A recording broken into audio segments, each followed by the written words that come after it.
Good afternoon, welcome to Marty's Tying Bench. Today I'm putting together kits for this week's Vice Squad, and I had some requests to tie a streamer pattern, and rather than go with a typical woolly booger or some big monster truck articulated thing, I went with something a little more classic or classy looking fly here, a little Squirrel Tail Streamer. I don't know if this one's got a name or not, but it's pretty typical of hair-wing flies.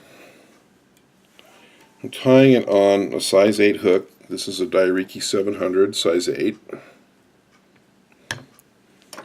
My thread, you want something that'll flatten out, so UTC or Danville's is a good choice for this one. You can do it with Uni or Vivas, but they're a little more difficult to flatten. Now, when you get, what you're looking for is a feather with very fine tips, this red Marabou. You want to avoid the real fluffy, woolly booger looking stuff. And you can peel it off of the stem, get these tips even, and peel them off the stem, but the easiest is going to be when you get to the end of your feather and all of the fibers are the same length and stiff. So let's set that on the hook so that the tail extends, maybe a gap length past the bend, maybe a little more.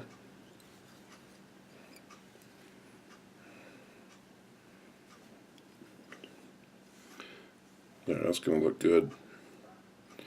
Now I'm going to keep my thread flat.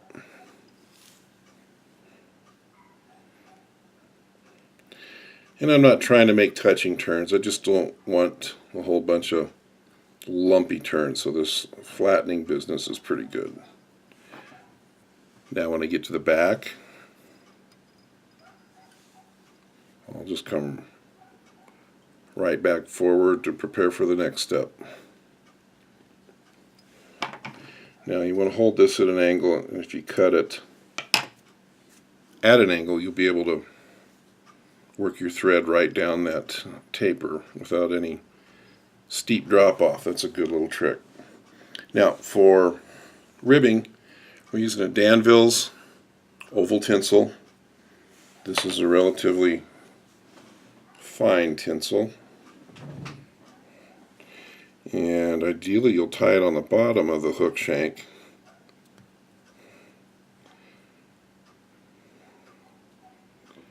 So I'm going to see if I can get that thread to pull it around to the bottom. And if this proves difficult, just tie it along one side of the hook. The idea is to keep the hook symmetrical and uniform in diameter so that when we come forward with our tinsel, it'll stay smooth. Okay, now if I squeeze the thread, that tail will flare out. I don't need this to be terribly tight, so modest tension on the thread will be just fine. Now for the body, I'm using where's the spool? Mylar tinsel. Gold/silver means one side is gold, the other silver. And I'm going to tie this in so that the silver is facing out, and I want that first wrap to be right up there against the red.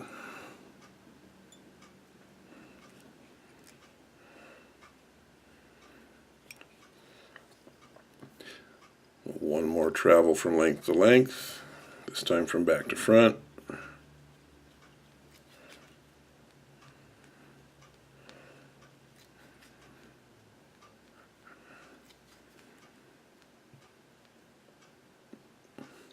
Now see, I'm protecting a fair amount here behind the eye because I'm going to have some hair wing to tie in and need that space. Now when I fold this tinsel over, I've exposed the gold side to the outside, and I'm just going to wrap it forward so that each turn just barely overwraps the previous.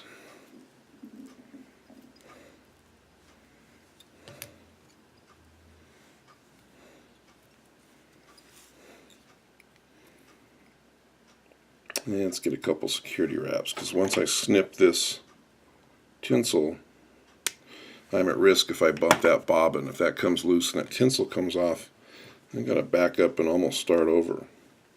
Now, with the oval tinsel, it's very handy to start on the bottom because you can retrace your steps through those seams, or you can just go rotary.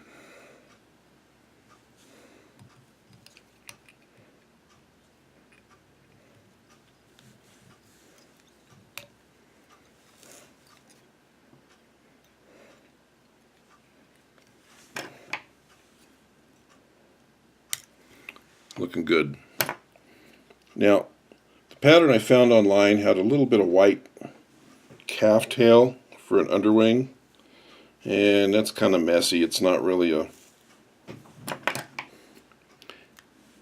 convenient material to stick in a Vice Squad 6-pack, so I substituted a little UV Pearl Krystal Flash.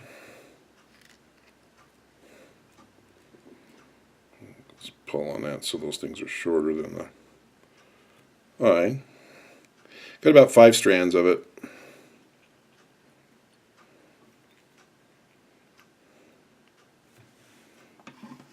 I'm going to cut this the same length as the tail.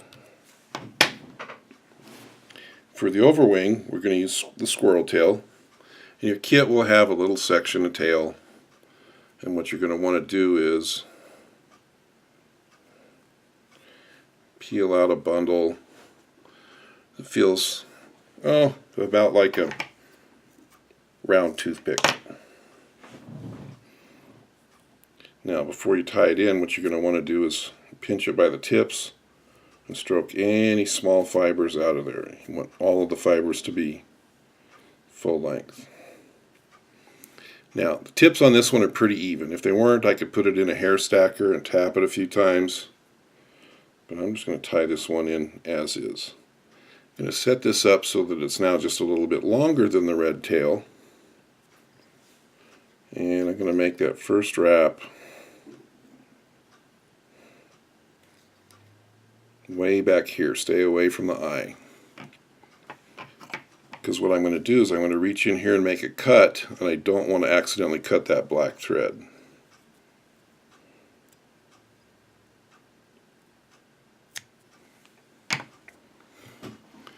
There you go. Now I've created a little bit of a ramp that my thread can go down and shape the head a little bit. Now these turns are pretty tight.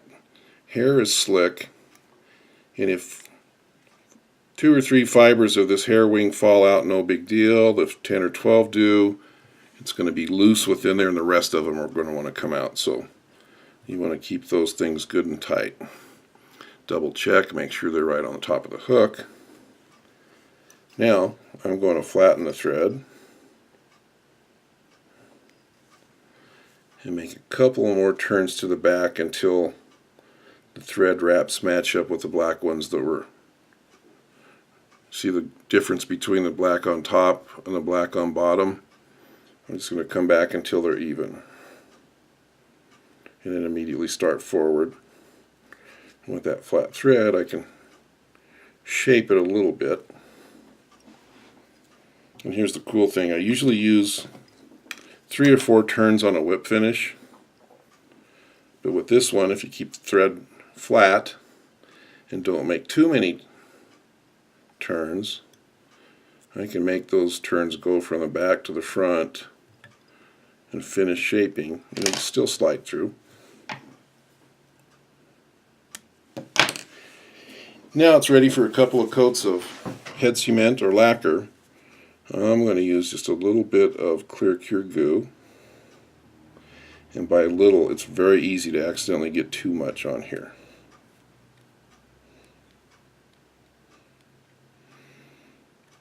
It's mostly for the shine, but I do want to get just a little bit to run into that hair and anchor it. That's shaped pretty well.